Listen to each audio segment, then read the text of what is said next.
Ingatkah teman-teman apa itu kegiatan ekonomi?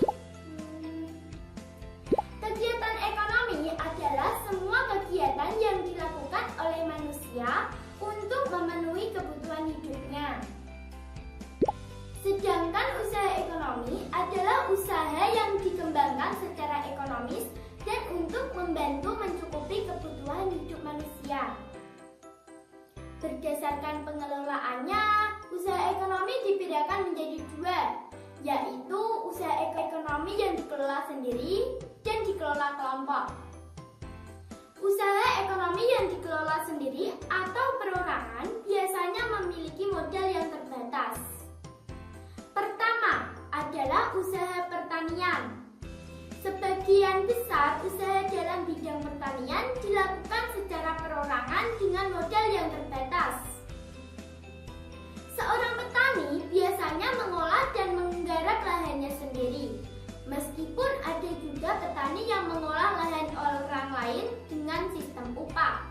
Misalnya petani padi, petani jagung, petani ubi, dan lain-lain. Kedua adalah usaha industri kecil. Industri kecil yang berupa industri rumah tangga biasanya dikelola secara perorangan. Misalnya kerajinan mebel, kerajinan kerupuk, dan lain-lain.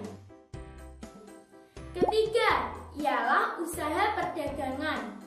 Usaha perdagangan yang dikelola secara perseorangan biasanya perdagangan dalam jumlah kecil sampai menengah.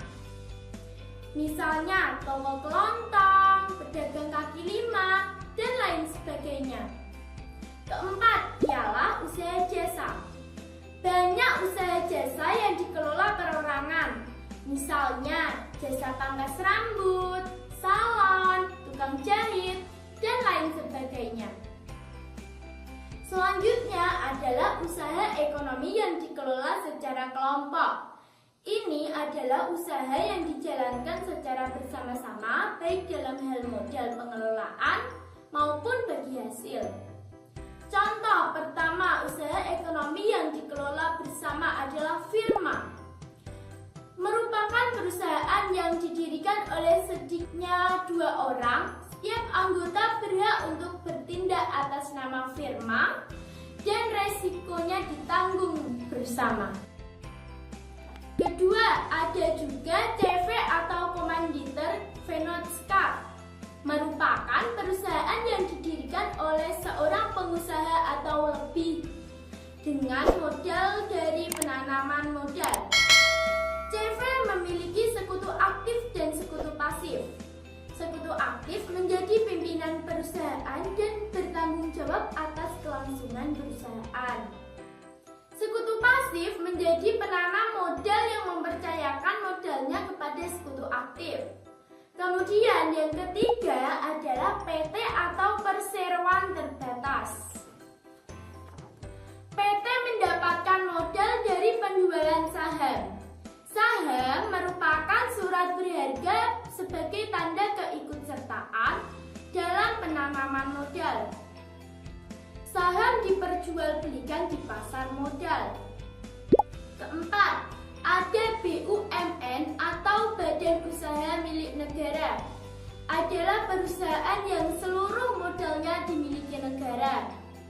Ada 2 jenis BUMN yang perlu kita ketahui, yaitu perusahaan perseroan Persero dan perusahaan umum Perum. Perusahaan perseroan Persero. Perusahaan ini didirikan dengan tujuan mencari laba. Contohnya, perusahaan negara yang dibentuk perseroan antara lain PT Pos Indonesia, PT PLN, PT Telkom, dan lain sebagainya. Perusahaan umum Perum. Perusahaan umum merupakan perusahaan negara yang bertugas melayani kepentingan masyarakat luas dalam bidang ekonomi. Contoh perusahaan umum diantaranya adalah Perum Pegadaian dan Perum Dinas Angkutan Motor Republik Indonesia Damri. Kelima adalah perusahaan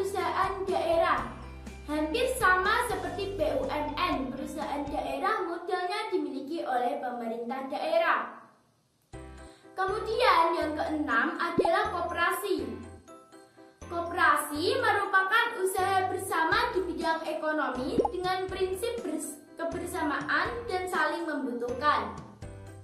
Di Indonesia ada 5 bentuk koperasi, yaitu koperasi konsumsi, koperasi simpan pinjam, koperasi produksi, koperasi jasa, dan koperasi serba usaha. Nah, teman-teman sudah paham tentang usaha ekonomi belum? Jika belum, teman-teman ulangi video ini dari awal ya.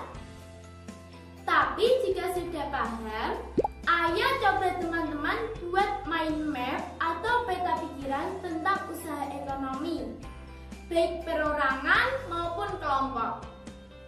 Demikian yang Zahra dapat sampaikan. Terima kasih. Sampai jumpa pada video selanjutnya. Dadah!